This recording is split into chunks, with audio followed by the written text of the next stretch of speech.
ఈ కొమ్మల్లో ఆ కోయిల పాటలు పాడాలి.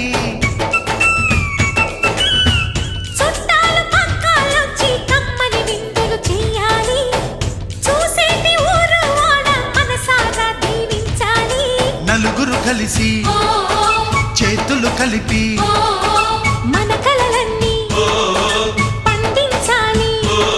ఒక చోట పుట్టని కోడళ్ళు అయ్యారు అమ్మకే కూతుళ్ళు. త్వరలోని ముద్దుగా పుడతారు ఈ తాత పోలికల మనవళ్ళు. ఈ సంతోషాలు సరదాలే మా పండుగలు.